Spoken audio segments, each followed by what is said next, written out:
In this video we will dive into the fascinating history of the Battle of Verdun. So sit back and relax and enjoy the story.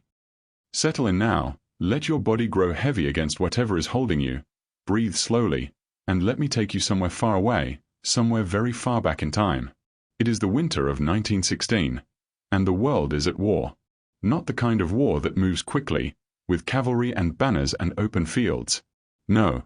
This is a different kind of war. A slow war. A war that has dug itself into the earth, burrowed down beneath the mud and the cold, and made itself a home there in the trenches that stretch in an unbroken line from the English Channel all the way to the Swiss mountains, more than 400 miles of scarred ground.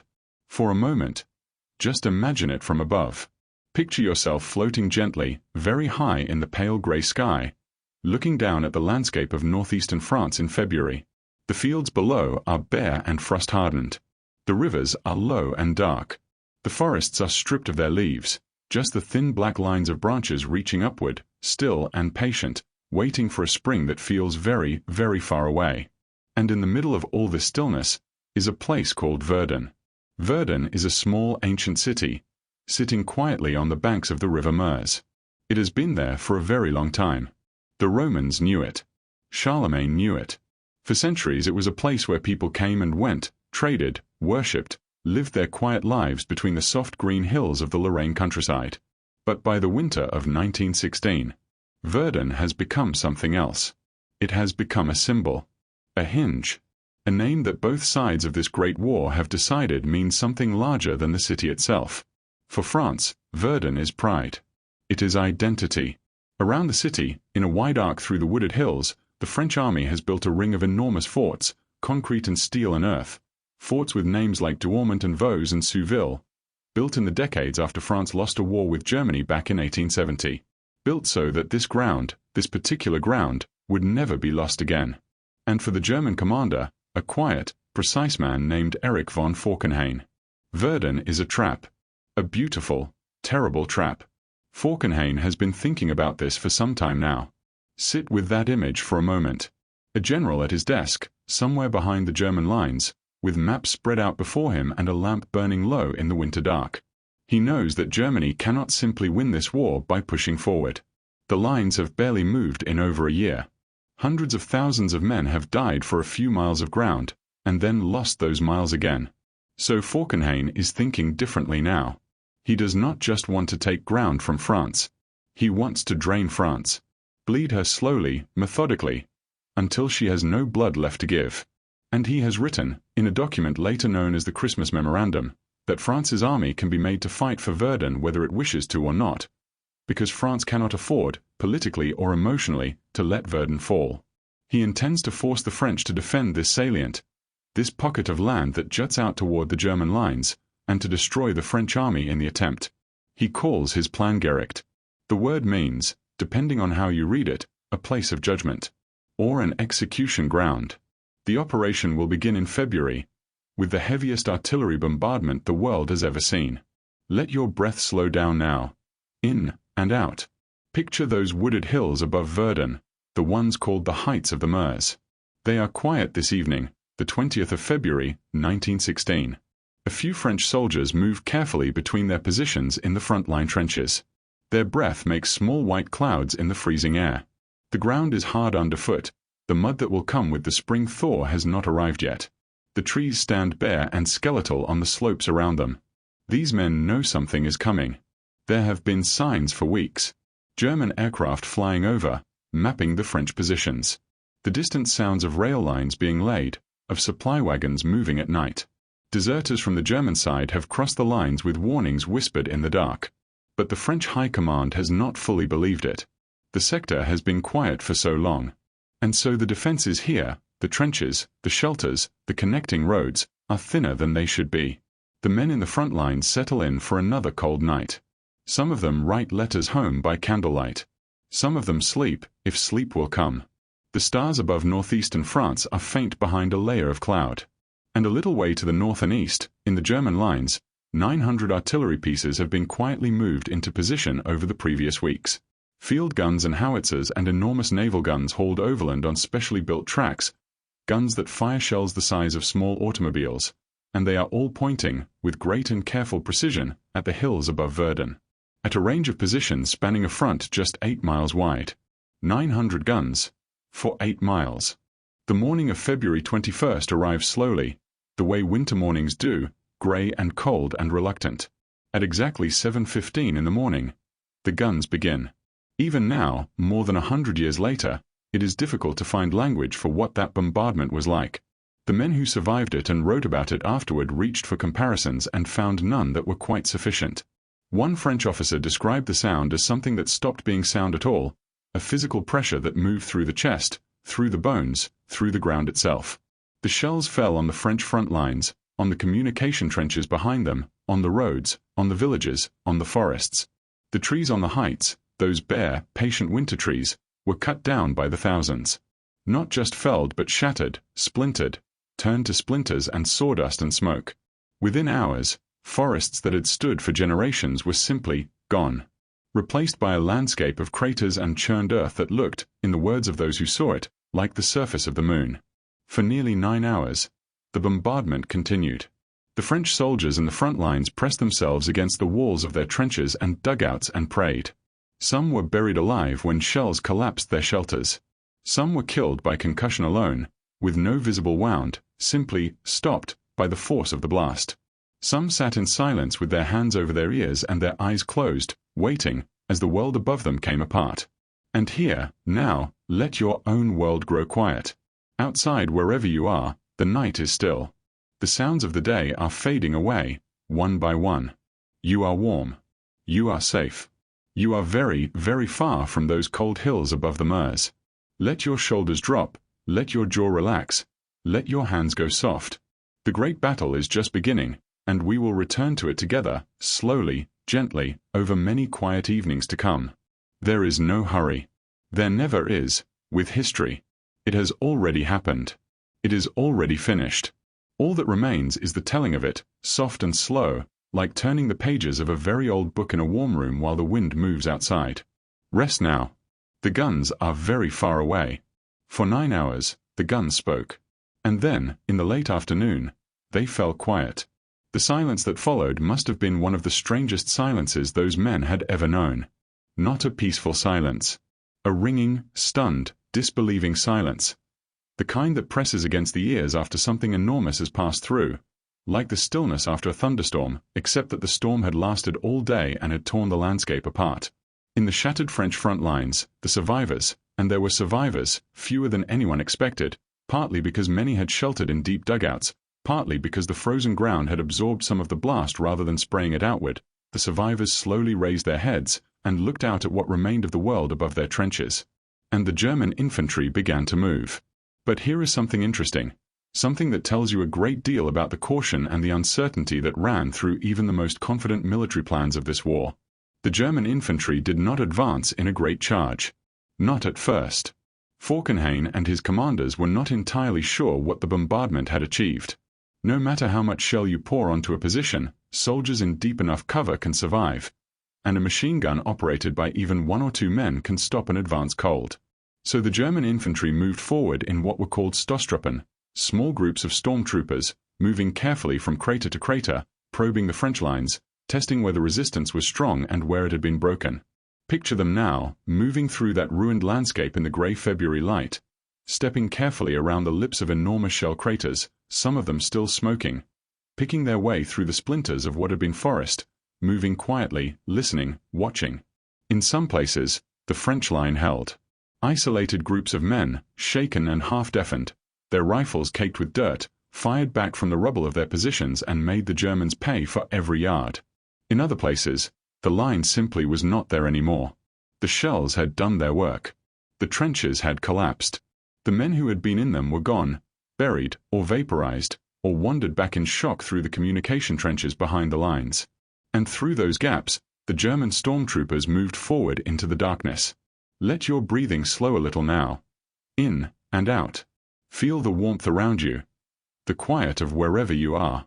By nightfall on February the 21st, the Germans had pushed forward in several places, in some spots by as much as a mile. For the Western Front in 1916, where battles lasting months sometimes gained a few hundred yards, this was remarkable. But it was not the clean breakthrough Falkenhayn had hoped for. The French line had bent, but it had not broken. Not entirely. Not yet. In the days that followed, the pattern continued. The German guns would open again each morning, thunder rolling across the frozen hills, and then the infantry would follow, picking their way forward through landscapes that no longer looked like landscapes at all. Just a vast, irregular field of craters, each one overlapping the next. The earth turned over and over until it no longer resembled earth at all, but something raw and lunar and wrong. The French defenders were under enormous strain. Their communication trenches, the sheltered passages that ran back from the front lines to the rear, had been largely destroyed. Supplies and reinforcements moved up along open ground, at night, under fire. Wounded men waited long hours to be carried back. Units that had been in the front line for days without relief began to fray at the edges. And then came the 24th of February. On the 24th, the German advance gathered real momentum. The French second line of trenches, the fallback position, the place where the defenders had hoped to consolidate and hold, gave way along much of its length. Entire units, cut off, outflanked, unable to communicate with their commanders behind them, made the agonizing choice to fall back or be surrounded. Word began to reach the French command at Verdun that the situation was becoming serious. More than serious.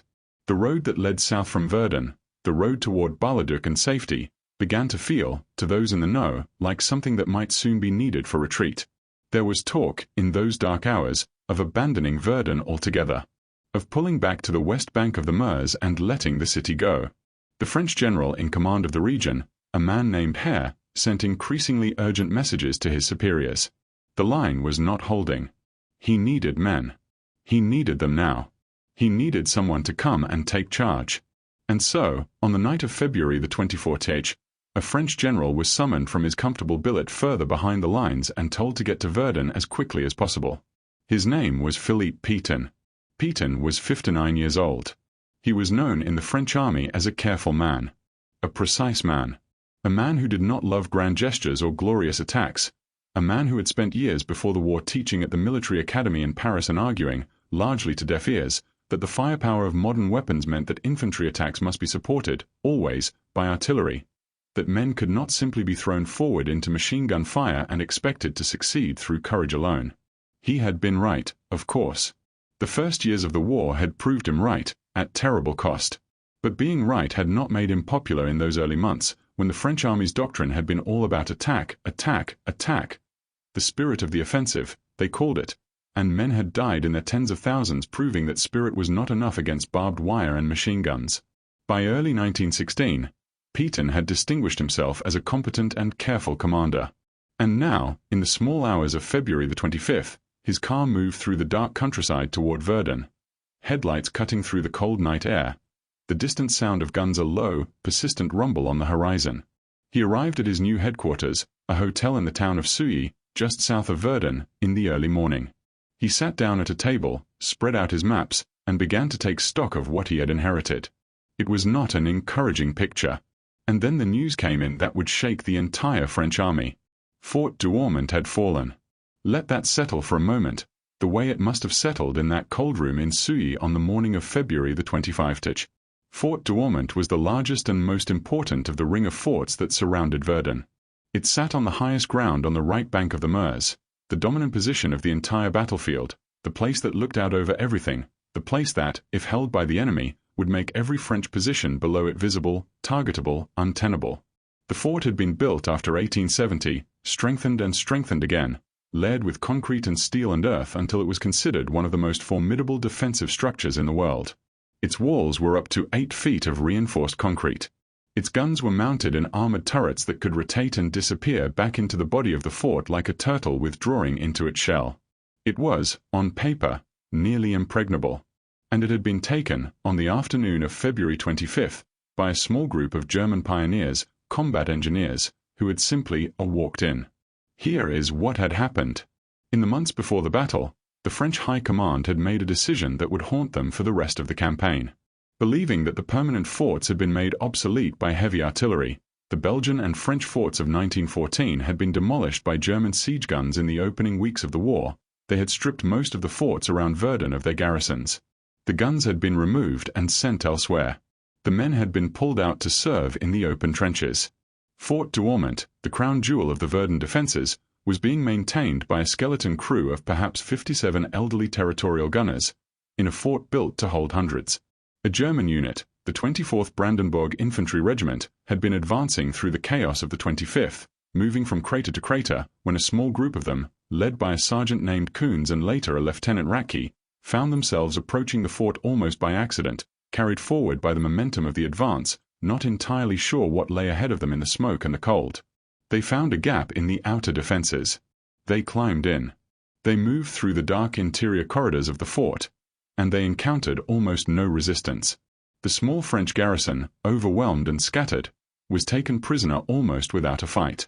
By the time the German commanders realized what had happened, their soldiers were standing inside the most important fortification on the Verdun battlefield, and they had taken it at the cost of a handful of men. In Berlin, the news was greeted with church bells and celebration. In the cold room in Souilly, Philippe Pétain looked at his maps and understood that the battle for Verdun had just become something much harder than anyone had imagined. He had spread his maps on a table in the cold early morning, and he had begun to think. Let us stay with him for a moment, in that quiet room, the lamp burning on the table, the maps covered in lines and markings and the small symbols that represent, in the abstract language of military planning, thousands upon thousands of living men. Pétain looks at the maps. He listens to the reports coming in from the front. And he begins to understand, with the clarity of a very good engineer examining a structure that is close to collapse, exactly where the weaknesses are. And the greatest weakness is the road. There is, in the geography of the Verdun salient, a problem that Pétain sees immediately. Verdun sits in a pocket, a bulge of French-held territory that juts out toward the German lines on three sides. To the north and east and west, the Germans are close. The railway lines that would normally supply a city and a front had been cut or were under direct German fire. The only rail connection still functioning ran through a narrow-gauge field railway that could carry, at best, a trickle of what was needed. There was one road. A single road running south from Verdun through the town of Bar-le-Duc, about 40 miles away, where the nearest major French railhead sat. A road not much wider than two vehicles passing each other. A road not built for the weight of what was about to be asked of it. But it was all there was. Pétain looked at that road on the map, and he made it the center of everything.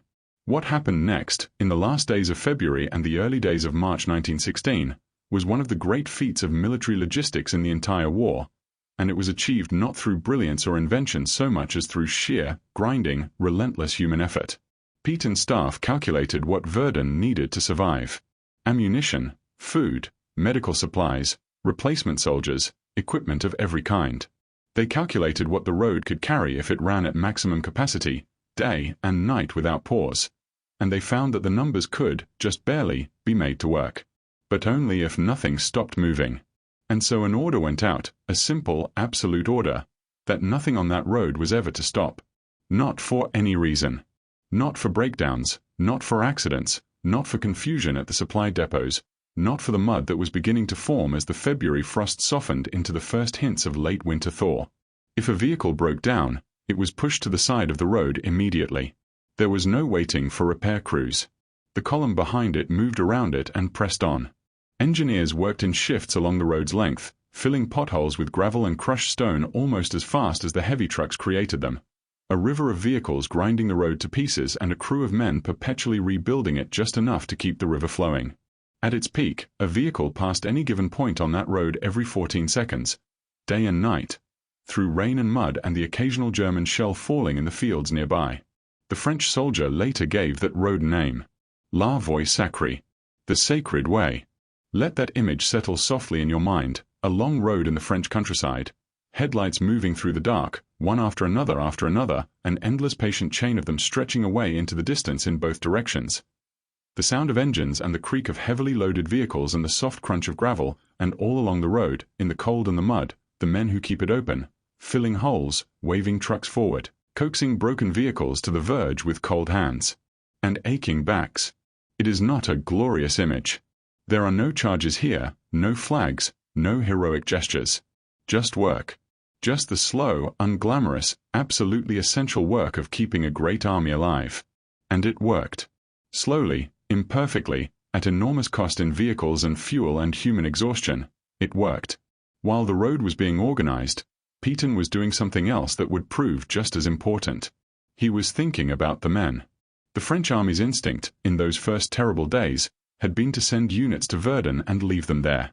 To hold the line with the same men, day after day, week after week, grinding them down until they broke or died or were too shattered to fight. Pétain decided to do something different. He would rotate his units. A division would go into the line at Verdun for a set period, a week, perhaps two, and then it would be pulled out and sent back to rest, and a fresh division would take its place. This sounds simple.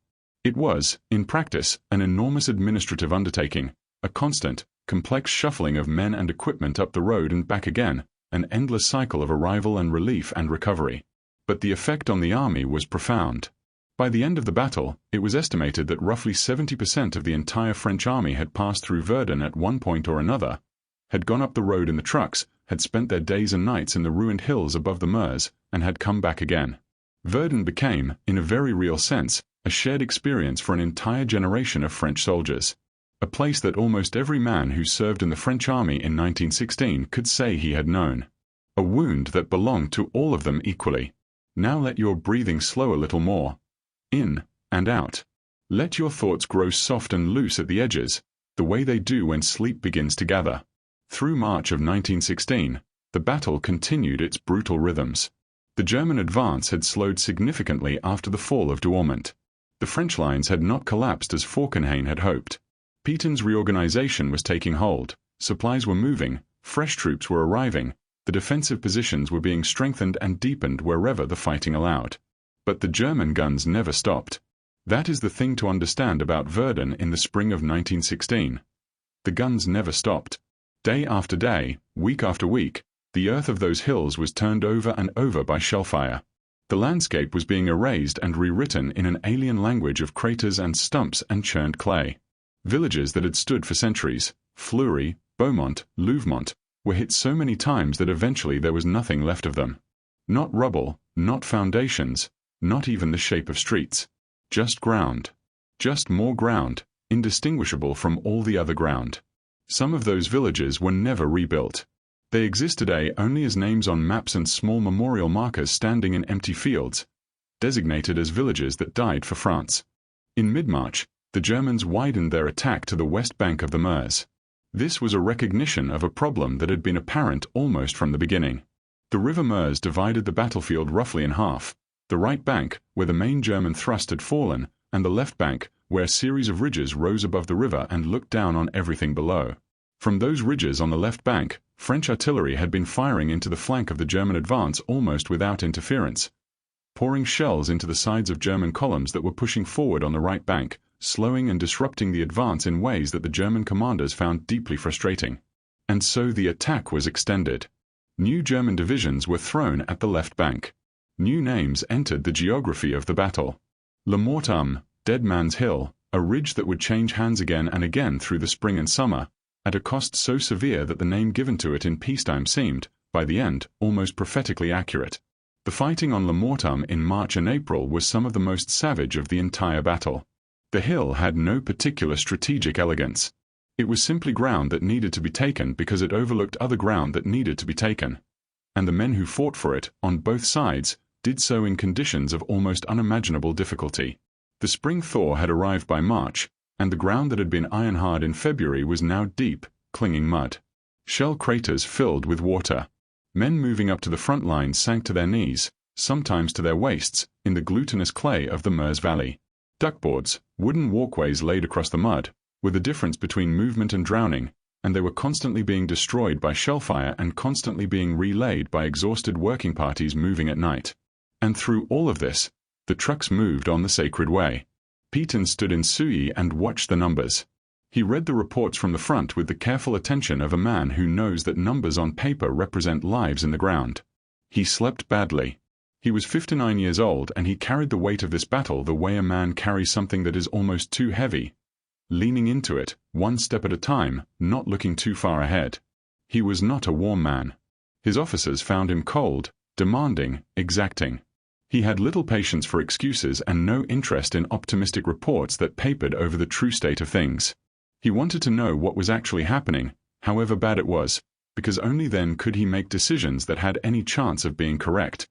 But there is one other thing that is said about Pétain in those months at Verdun. One thing that his soldiers remembered long afterward. He visited the men. Not for show. Not for photographs. He went to the dressing stations where the wounded were brought back from the line. He walked among them. He looked at them. He understood that the men who were fighting and dying on those hills were doing something almost incomprehensible in its difficulty, and he wanted them to know, in whatever small way a general can communicate such a thing, that he knew it too. His soldiers called him Le Médecin de Verdun, the doctor of Verdun. Not because he healed anyone, but because he seemed to understand that they were sick from the noise and the mud and the fear and the endless dying. And that understanding, even from a cold and demanding man, meant something to them in those long, dark months. The trees that were shattered in February's bombardment are not coming back. There is no canopy, no shade, no birdsong on those hills anymore. The landscape is simply craters, an endless, overlapping field of them, stretching in every direction, filled now with the brown water of the spring rains, and in the spaces between the craters, in whatever shallow scrapes and ruined trenches remain, the men of both armies crouch and wait and endure. By May of 1916, the battle has been going on for more than 2 months. It shows no sign of ending. The German advance has slowed to almost nothing. Pétain's reorganization has held the line. The Voie Sacrée is keeping Verdun fed and armed. The rotation system is cycling exhausted men out and fresh men in with the grim regularity of a machine. But the German guns have never stopped. And Falkenhayn is not finished. He has one more major push in mind, one more chance to break through, to reach the city, to make France bleed past the point of recovery. And he has chosen his next objective carefully. Fort Vosges. Fort Vosges sits about 1.5 miles to the southeast of Fort Douaumont, on a low rise in the broken ground of the right bank. It is smaller than Douaumont, less imposing, less celebrated, but it sits at a position that the Germans need if they are going to continue their advance southward toward Verdun itself. And unlike Douaumont, which had fallen so easily in February because it was barely defended, Fort Vosges would not be given up without a fight. The commander of Fort Vosges was a French major named Sylvain Eugene Raynal. He was 49 years old. He walked with a cane, the result of a wound he had received earlier in the war. He had arrived at Fort Vosges in late May with a garrison of around 600 men, a mix of infantry, gunners, and various support troops who had taken shelter in the fort as the fighting around it intensified. Raynal was not a young man's idea of a military hero. He was middle-aged and limped and wore the look of someone who had already seen a great deal of war and had few illusions left about it. But he was steady. And in the days that followed, steadiness would prove to be exactly what was needed. The German assault on Fort Vosges began in earnest on the 1st of June, 1916. The outer works of the fort, the ditches and barbed wire and concrete barriers that surrounded it, were overrun relatively quickly under intense artillery and infantry pressure. By the 2nd of June, German soldiers had reached the roof of the fort itself, had actually climbed on top of the great concrete structure and were fighting their way down into it through ventilation shafts and observation ports and any opening they could find. And this is where the battle became something unlike almost anything else in the entire war. Because inside Fort Vosges, in the dark and the concrete corridors that smelled of gunpowder and damp and unwashed men, Raynal's garrison fought the Germans room by room, corridor by corridor, meter by meter. Let that image settle. The absolute darkness of those underground passages, broken only by muzzle flashes and the dim beams of electric torches. The noise of rifles and grenades in an enclosed concrete space, the sound hammering back and forth off the walls until it was no longer sound so much as a physical assault. The smoke of the fighting filling the corridors so thickly that men fought half-blind, half-choked, barely able to see their own hands. The Germans used flamethrowers in those corridors. Streams of burning liquid in narrow underground passages. And still Raynal's men held. Still they fell back, step by step, and regrouped, and held the next position, and the next. Breathe slowly now. In, and out. You are somewhere safe and quiet. The darkness around you is gentle and still. There is nothing pressing on you from any direction. Inside Fort Vosges, the days passed in a kind of nightmarish suspension of normal time. There was no real day or night inside the fort. There was only the fighting, and the brief terrible pauses between the fighting, when the men slumped against the concrete walls and tried to rest without sleeping too deeply because you could not know when the next assault was coming. Raynal sent messages out by the only means available to him, carrier pigeons, released from a small opening in the fort stonework, spiraling up into the shell-torn sky and flying south toward the French lines with tiny capsules of paper attached to their legs. His messages were measured and precise. He reported the situation clearly. He listed what he had and what he needed. He did not dramatize or exaggerate. He asked for relief. The relief did not come. The French attempts to break through to Fort Vaux from outside were beaten back each time by the German forces surrounding it. The men inside the fort were on their own. And then the water ran out. They held that view for a matter of hours before the French counterattacked and drove them back. And that was the closest the German army ever got to Verdun. That was the high water mark. Let the vision of those cathedral towers fade now, glimpsed for a moment and then lost again in the smoke and confusion. Let the sounds of that distant battle soften and recede. July of 1916 is a turning point, though the men fighting in those hills cannot yet feel it as such. They are too deep inside it, too tired, too ground down by the months of fighting to see the shape of what is happening from the outside. But the momentum has shifted. The German advance has reached its limit and fallen back. The guns are still firing, the men are still dying, the craters are still filling with brown water in the summer rain. But something has changed in the deep logic of the battle. The question now is no longer whether Verdun can be held. The question is what can be taken back. And then they had been driven back. That moment, that brief, tantalizing, ultimately futile glimpse, marked something real in the arc of the battle, even if the men inside it could not yet feel its significance. The German tide had reached its highest point, and had begun, slowly, almost imperceptibly, to recede. But the war does not pause to let you notice such things. The guns keep firing. The men keep dying. And far to the northwest, on the 1st of July 1916, something else has begun. Something that will reach across the miles and begin, slowly, to change the shape of what is happening at Verdun. The Battle of the Somme. On the 1st of July, 1916, while the fighting at Verdun was still consuming men at a rate almost impossible to comprehend, the British Army and French forces launched a massive offensive along the River Somme, about 150 miles to the northwest. The Somme offensive had been planned partly as a relief effort for Verdun. The French, exhausted and stretched thin by 5 months of the meat grinder on the Meuse, had asked their British allies to attack, to draw German strength away, to force Falkenhayn to divide his attention and his reserves. The first day of the Somme was the bloodiest single day in the history of the British Army. Nearly 60,000 British casualties in a single day, a number so large it still sits heavily on the page, still resists being fully absorbed. But the offensive continued. Week after week through the summer, the fighting on the Somme ground on and Falkenhayn, already under pressure at Verdun, now had to feed men and guns and ammunition to a second enormous battle in a different part of France. German reserves that had been earmarked for further pushes at Verdun were redirected. Divisions that were to have attacked Fort Souville again, that were to have pushed on toward the city, were sent northwest instead. The pressure on Verdun did not stop, but it eased. Just slightly. Just enough for exhausted French units to breathe for a moment and for Pétain's supply machine to work a little more freely. And then, in late August, something happened that changed the leadership of the battle on the German side. Erich von Falkenhayn was dismissed. Let that settle for a moment. The man who had conceived the entire operation, who had written the Christmas memorandum and called the Verdun salient an execution ground for the French army, the man whose strategy had set in motion everything we have been following since February, was removed from his position as chief of the German General Staff on the 29th of August, 1916. He was replaced by Field Marshal Paul von Hindenburg, with Erich Ludendorff as his quartermaster general. Two men whose approach to the war was fundamentally different from Falkenhayn's cold, calculated attrition. Falkenhayn's plan at Verdun had been, from the beginning, a matter of arithmetic. He had believed that if he forced France to defend this ground, the cost of defending it would exceed the cost of attacking it, and France would be bled white. But the arithmetic had not worked out as he intended. The French were bleeding, yes.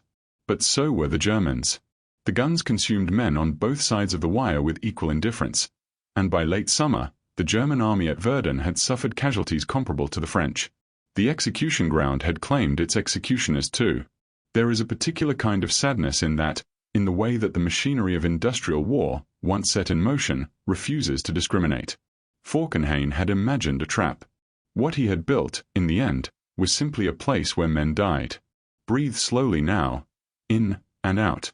Let your body be still. On the French side, too, there were changes in command. Philippe Pétain, who had held Verdun together through those desperate February days and managed the rotation system and watched the numbers on his maps and visited his wounded men.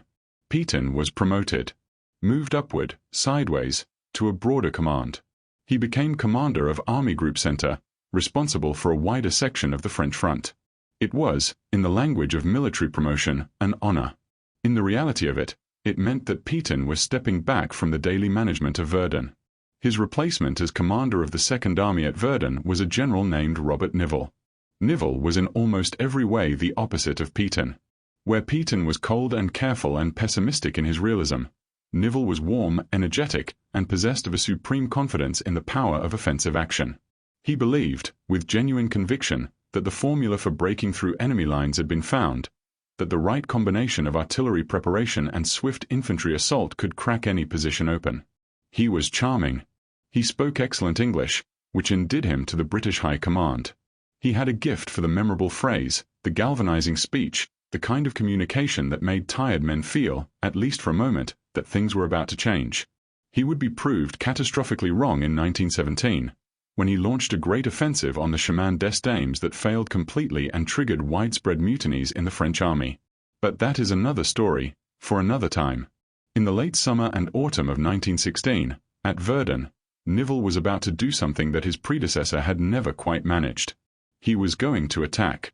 Let that word sit quietly for a moment. Attack. For 9 months, the French at Verdun had been defending, absorbing, holding on, managing the bleeding.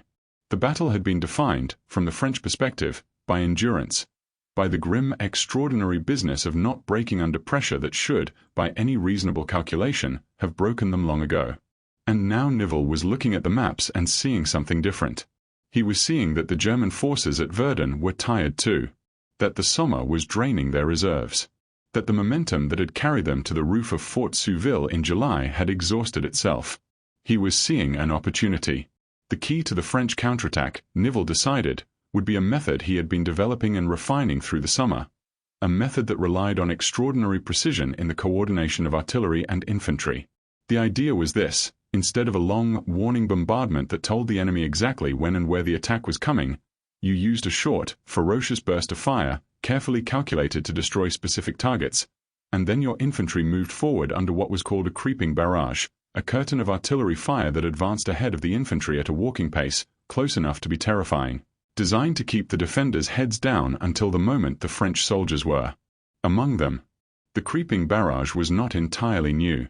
The British had been experimenting with it on the Somme. But Nivelle and his corps commander, General Charles Mangin, a fierce, relentless man his own soldiers called the Butcher, though they meant it almost as a term of rough affection, brought a particular intensity of preparation to its application at Verdun. All through September, behind the French lines, the planning went on. Artillery pieces were moved into position with extraordinary care. Ammunition was stockpiled. Officers studied maps and aerial photographs of the German positions until they could close their eyes and trace every trench, every strongpoint, every wire obstacle from memory. In the German lines, the men who had been fighting since February were tired in a way that went deeper than the body. There is a kind of exhaustion that comes from months of sustained fear and noise and the constant proximity of death, a weariness of the mind and the spirit that sleep alone cannot touch. The German soldiers in the trenches and bunkers around Verdun had endured that winter cold and the spring mud and the summer heat and now the first hints of autumn chill, and the ground around them was still being churned by French artillery, and the supplies coming up from the rear were thinner than they had been, and the replacement drafts arriving to fill the gaps left by the dead and wounded were younger and less experienced than the men they were replacing. The high-water mark had passed. They did not know it yet, most of them. But it had passed. And now let everything grow very quiet. Let the distant rumble of those guns on the Meuse fade down to nothing. Let the maps and the plans and the careful calculations dissolve into the soft darkness behind your closed eyes. The autumn of 1916 is settling over the hills above Verdun. The light is changing. The long summer days are shortening. Somewhere far beyond the front lines, in the France that the war has not yet reached, the grape harvest is beginning in the vineyards, and the leaves on the undamaged trees are starting to turn gold and copper and rust. There is a strange, melancholy beauty in that thought. The world going on with its seasons, indifferent to everything, the vines heavy with fruit while a few hours' drive away the earth is being unmade crater by crater. October has come to northeastern France. The light is lower and softer than it was in the hard glare of summer. The mornings arrive later and carry a chill that settles into the bones of the men in the trenches, who are wearing the same uniforms they wore in the heat of July, patched and worn thin now, not quite enough against the turning of the season. The landscape of the battlefield has not changed in any way that could be called improvement. It is still a vast, churned wasteland of overlapping craters and splintered wood and rusted wire, still the surface of some alien world that nothing living chose. But in the cool autumn air there is, very faintly, the smell of mud and fallen leaves drifting in from the unbroken countryside to the south, a reminder that the world beyond the battle still exists, still turns through its seasons, still smells of earth and rain and the ordinary passage of time. In the French rear areas, something has been building quietly for weeks. Breathe slowly, in and out. In the villages and towns behind the French lines, the news spread quickly. In Paris, there was genuine public celebration for the first time in months. Douaumont had become, in the imagination of the French nation, not just a military position but a symbol of everything that had been demanded of France in this war. Its loss had been felt as a wound in the national spirit. Its recapture was felt as something healing. But the battle was not over. And Nivelle was not finished. The success of the 24th of October was remarkable, but it had left some objectives unachieved. The German lines had been pushed back, but not as far as planned everywhere along the front. And there were other positions, other names on the map, that still needed to be taken back before the story of the French counteroffensive could be called complete. Fort Vaux was one of them. Fort Vaux, whose garrison under Major Raynal had fought so extraordinarily in June before surrendering from thirst. Fort Vaux, which the Germans had held since then. Fort Vaux was still in German hands as November began. But here the story takes an unexpected turn.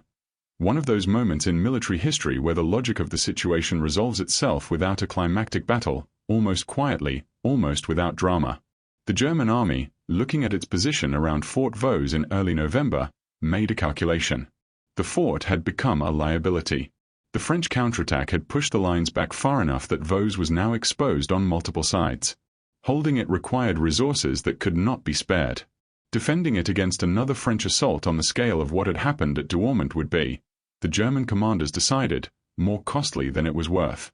And so, on the night of the 2nd of November, 1916, the German garrison of Fort Vaux quietly packed what they could carry, destroyed what they could not take, and withdrew. The next morning, French soldiers approaching the fort expecting a fight found it empty. The German garrison had simply gone. A patrol entered carefully, checking for booby traps, moving through the corridors that had been the scene of such savage fighting in June. The same dark corridors where Raynal's men had fought room by room, where flamethrowers had been used in enclosed spaces, where men had licked moisture from the walls in their thirst. The fort was silent. The fort was theirs. Let the silence of that empty fort settle around you for a moment. The strange echoing quiet of a place where something enormous has happened and is now over. The smell of old smoke and damp concrete. The marks on the walls from the June fighting, still visible. The sense of a place that has passed through something almost beyond imagining and has come out the other side into this unexpected stillness. There is something in that image that feels, somehow, like relief. Like the easing of a long, held breath. By mid-November, the French counteroffensive had recaptured most of the ground lost in February and March. The front line was back, roughly, to where it had been before the German attack began. The villages that had been erased, Fleury, Beaumont, the others, were still gone, would never come back. The forts were scarred and damaged. The hills were still a wasteland of craters and wire and unburied dead. But Douaumont was French. Vaux was French. The line had been restored. Falkenhayn's trap had failed. The execution ground had not bled France white. It had bled both armies, in equal and terrible measure, and had ended almost exactly where it had begun. Across the lines, in the German positions that had been pulled back through October and November, the mood was one that is difficult to describe precisely. It was not quite despair. The German army was still a formidable fighting force. The war still had 2 more years to run, and much of its worst fighting was still to come. But something had changed in those 8 months at Verdun. Something in the confidence, the certainty, the sense that the war could be won by the right application of force and will and artillery. Something in that had been ground away, slowly, crater by crater, through the long months on the Meuse. The men who had stood on the roof of Fort Souville in July and seen the cathedral towers of Verdun in the distance. Those men were not there anymore. Most of them had been rotated out, or wounded, or killed in the month since. The divisions that had attacked with such momentum in February had been rebuilt 2 and 3 times over from replacement drafts. The army that withdrew from its high-water mark at Verdun in the autumn of 1916 was not quite the same army that had opened those 900 guns on a February morning and watched the forests disappear into smoke. Let your own thoughts begin to thin and drift now. Let the images of those ruined hills grow soft and distant, like something seen through mist or through the particular haze of almost sleep. Outside, wherever you are, the night is deep and quiet. The air is still. There is nothing moving, nothing pressing, nothing that needs your attention until morning, and morning is a long, comfortable way away. The Battle of Verdun is nearly at its end. One more segment of fighting remains, one more turning of the year, one more chapter in this long and somber story. But we will find it together, slowly, on another quiet evening. And now it is November, deepening toward December, and the battle is entering its final weeks. The light over the Meuse Valley is thin and grey. The days are short. The cold that comes to this part of France in December is not the sharp, clean cold of a clear winter morning. It is a damp, penetrating cold that comes in off the low hills with the mist and settles into everything. Into clothing and equipment and the walls of dugouts and the bones of men who have been living in the open ground for months. The fighting is not over. It will not be over for another few weeks yet. But it has changed in character. The enormous set-piece assaults, the days of rolling bombardment followed by mass infantry advances, have given way to something smaller and grimmer and in some ways more wearing. The constant, grinding, attritional skirmishing that fills the gaps between major operations, trench raids, local attacks, artillery duels that flare up and die down without achieving anything that can be marked on a map. The men in those trenches in November and December of 1916 were very tired. There is something particular about the exhaustion of soldiers who have been fighting for a very long time, something that those who have not experienced it find difficult to fully imagine. It is not simply physical tiredness, though there is plenty of that, bodies worn thin by months of inadequate food and broken sleep and the physical demands of living in the open in all weathers. It goes deeper than that. It is a kind of hollowing out of the inner life, a flattening of the emotions, a state in which men stop being frightened, not because the danger has lessened but because the capacity for fear, exercised continuously for too long, has simply worn smooth. Veterans of Verdun described this state in their letters and memoirs with a kind of detached precision that is, in some ways, more unsettling than any dramatic account of horror. They wrote about watching men die near them and feeling very little. About performing dangerous tasks with a calm that was not courage but simply the absence of the energy required for fear. About the strange, paradoxical comfort of the routine, the familiar sounds of the guns, the familiar smell of the mud, the familiar rhythm of stand to at dawn and stand down at dusk, in a place where comfort should have been impossible. One French soldier, writing home in November, described Verdun as having become simply the weather. Something you lived inside of. Something that had been there so long it had stopped feeling like an event and started feeling like a condition of existence. Breathe slowly, in and out. On the German side, the mood in those final weeks was shaped by something more than exhaustion. It was shaped by the awareness, spreading quietly through the army the way cold spreads through a room when a window is left open, that the campaign had not achieved what it was meant to achieve. Falkenhayn was gone. His plan had been discredited. The men who had fought and bled and died to implement it had done so for a strategic vision that had failed, and there is a particular bitterness in that kind of failure, a bitterness that settles differently than the bitterness of a battle lost through bad luck or bad weather or simply being outfought. The German soldiers at Verdun in December knew, most of them, that the lines had been pushed back, that Douaumont and Vosges were French again, that the ground they had held through the summer, at such cost, had been given up. Not because they had been broken, they had fought well, most of them, by any measure, but because the larger logic of the campaign had come apart. There is a dignity in those men that deserves acknowledging, even across the distance of more than 100 years. They had been sent to do something that their commander had designed as a cold calculation, an exercise in bleeding an enemy to death, and they had gone and done their part of it and suffered for it and died for it, and the calculation had not worked out, and now they were pulling back through the cold November mud toward positions they would spend the winter fortifying. They were soldiers. They did what soldiers do. They endured. The French counteroffensive continued through November and into December, pushing the German lines back a little further in several places, consolidating the gains of October, straightening the line here and there. On the 15th of December, Nivelle launched one final, carefully prepared assault, the last major operation of the Battle of Verdun, along a front south of Douaumont and Vosges. The attack was, by the standards of this battle, a success. The German lines were pushed back by up to 2.5 miles in some places. Several thousand German prisoners were taken.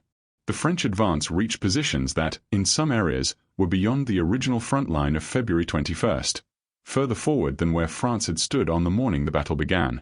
The guns fired their last significant volleys of the campaign. The infantry made their last significant advances. And then, gradually, the front settled. On the 18th of December, 1916, the Battle of Verdun was officially considered to have ended. Let that moment be quiet for a second. The 18th of December, 1916. 10 months. 28 days. From the frozen February morning when 900 guns opened on a front of 8 miles, to this cold December day when the guns finally, fell to the background level of noise that simply meant the war continued, as the war would continue for 2 more years yet. 10 months during which, on the hills above the river Meuse, the two greatest armies in Europe had consumed each other with a thoroughness and a mechanical impartiality that still resists full comprehension. The numbers, when they were later counted and recounted and argued over, were these. France suffered approximately 377,000 casualties at Verdun. Killed, wounded, missing, captured. 377,000 men. Germany suffered approximately 337,000 casualties. Killed, wounded, missing, captured. Together, somewhere in the region of 700,000 human beings, on a battlefield roughly 15 miles wide and 10 miles deep. In 10 months. Breathe slowly now. Let those numbers be what they are, large and still and beyond the reach of any image that could adequately contain them. And let your breath come and go. The ground over which all of this happened was, by December 1916, one of the most thoroughly destroyed places on the surface of the earth. The villages were gone. The forests were gone. The roads and the farms and the orchards and the churches were gone. The soil itself had been turned over so many times by shellfire that it was saturated, for yards deep, with metal and explosive and the unrecovered remains of the men who had fought there.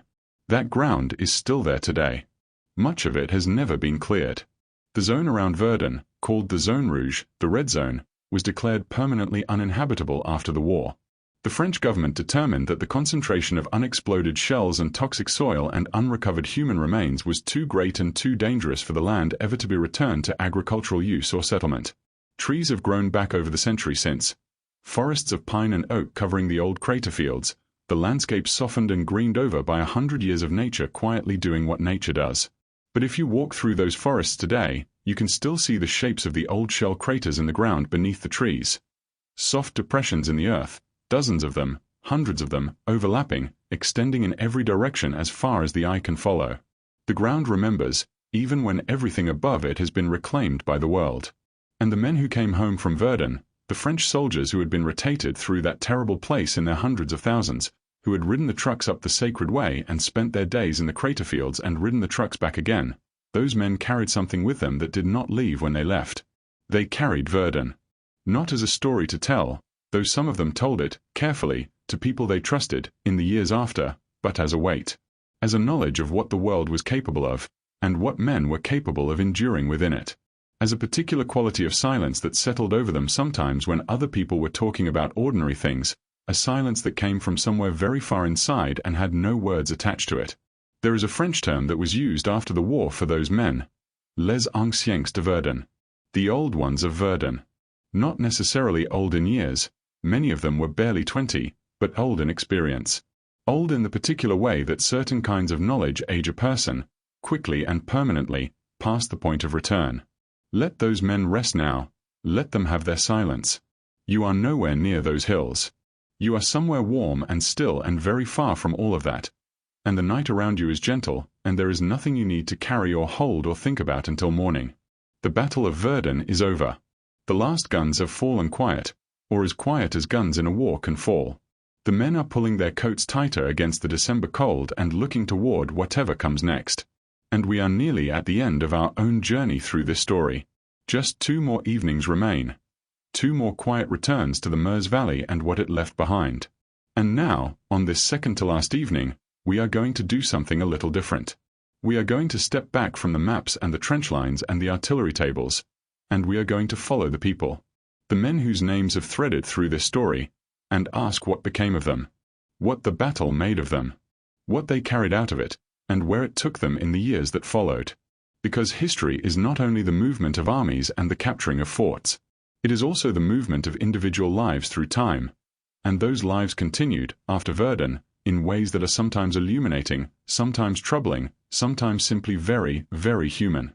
Let us begin with the man who set everything in motion. Erich von Falkenhayn, the German chief of the General Staff who conceived the Verdun operation, who wrote the Christmas Memorandum and designed the execution ground and believed he had found a way to break France without breaking Germany. After his dismissal in August 1916, Falkenhayn was not discarded entirely. The German army was pragmatic about its commanders, and Falkenhayn was still a capable general even if his grand strategic vision had failed. He was given command of an army group and sent to Romania, where the Romanian army had just entered the war on the Allied side. He conducted a rapid and successful campaign there, overrunning much of Romania before the year was out. But Romania was not the Western Front. It was not the center of the war. It was, in the way that armies have always handled men who have fallen from favor, a place to be useful without being important. Falkenhayn spent the rest of the war in secondary commands. He retired after Germany's defeat in 1918. He wrote his memoirs, in which he defended the Verdun strategy with the careful, measured persistence of a man who has spent years constructing an argument against the verdict of history. He died in 1922. He was 60 years old. He never fully accepted, in print at least, that the plan had been misconceived from the beginning. But there is, in the careful precision of his self-defense, the particular quality of a man who has thought about something too much, who has turned it over too many times in the long quiet of the years after. Robert Nivelle, the man who recaptured Douaumont and Vosges and ended the battle on a note of French success. Nivelle rose very fast in the aftermath of Verdun. The French government and the British High Command were dazzled by what he had achieved in October and December of 1916. Here, it seemed, was a man who had found the formula, who had cracked the code that the Western Front had kept secret for 2 terrible years. He was promoted to Commander-in-Chief of the entire French army in December 1916. Leapfrogging over Pétain and many other senior generals in an appointment that made some of his colleagues deeply uneasy. And in the spring of 1917, he launched the offensive he had been promising, the great attack on the Chemin des Dames Ridge, which he assured the government and the army and the Allied High Command would end the war within 48 hours of its opening. It failed. Comprehensively, catastrophically, in ways that the French army had seen too many times already and could no longer absorb without breaking. The mutinies that followed, quiet, mostly, not dramatic refusals to fight so much as collective declarations by exhausted men that they would hold the line but would not be thrown forward into another pointless slaughter, spread through the French army with a speed that terrified the High Command. At one point, it was estimated that the reliable fighting strength of the French army had been reduced to perhaps a third of its paper strength. Nivelle was replaced in May 1917. The man who replaced him was Pétain. Philippe Pétain. Let his name settle quietly for a moment, because Pétain is, of all the figures in this story, the most complicated to hold in a single thought. In 1916, at Verdun, Pétain was a savior.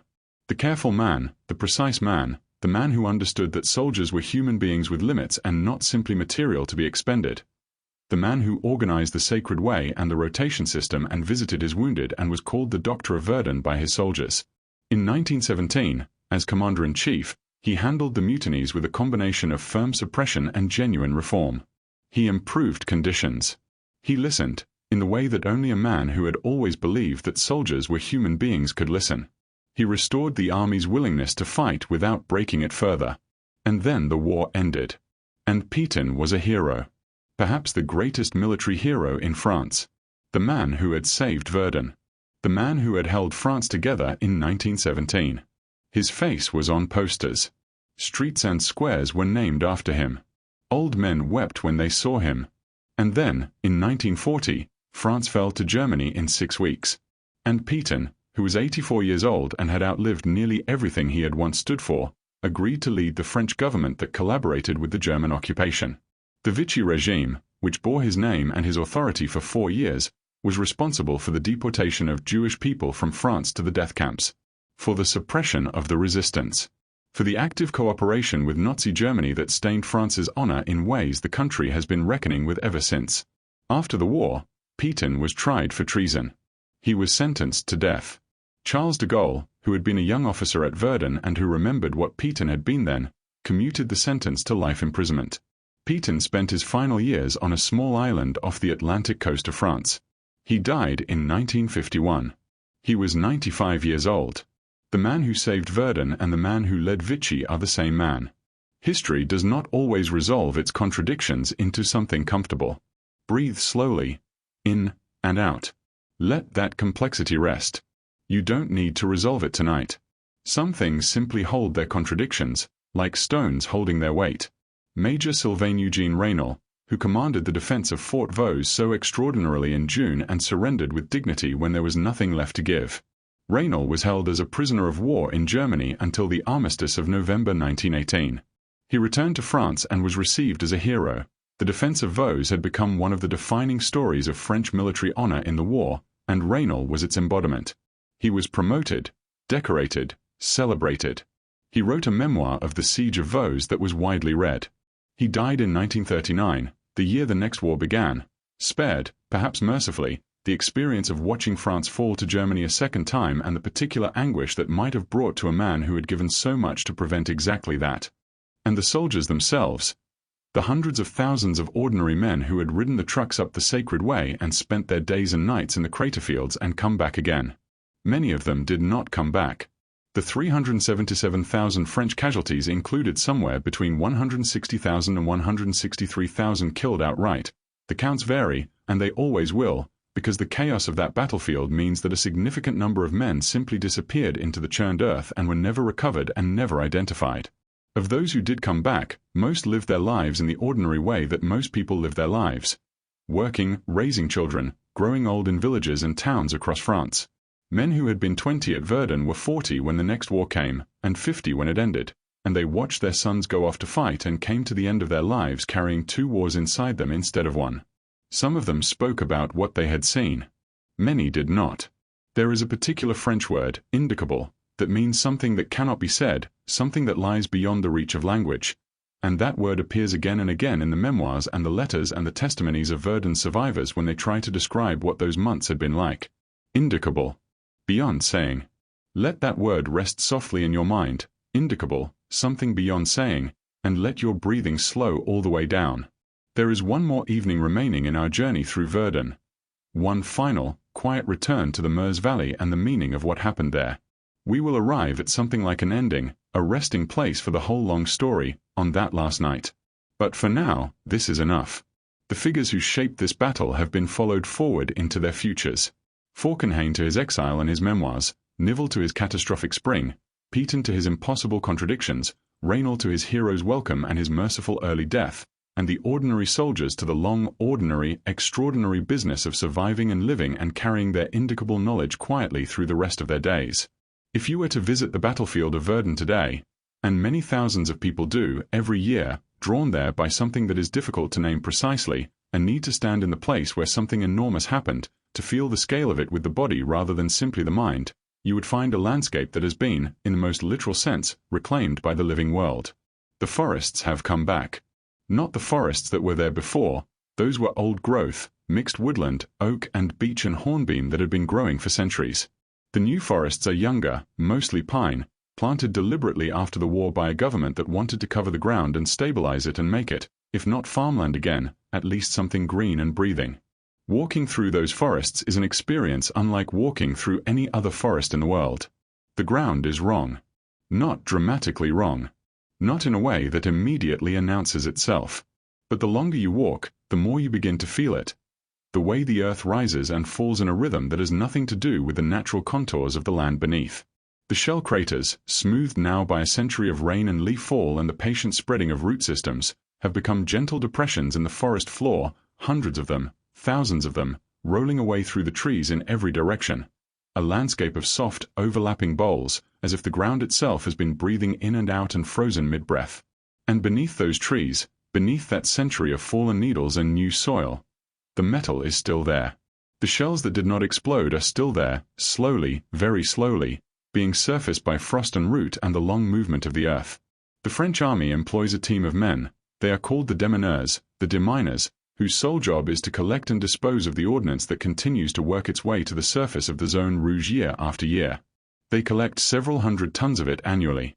It is expected to continue for another 300 years at least. The ground is still, quietly, giving back what was put into it. Breathe slowly, in and out. Feel the stillness around you. At the center of the old battlefield, on a low rise overlooking what was once the most fought-over ground in the world, there stands a building that was completed in 1932, the Douaumont Ossuary. It is a long, low structure of pale stone, stretching nearly 150 meters across the hillside, with a central tower that rises above the tree line and is visible from miles away across the Meuse Valley. The tower is shaped, deliberately and unmistakably, like an artillery shell. Inside the ossuary, in the long vaulted hall that runs the length of the building, are the remains of approximately 130,000 soldiers. French and German both.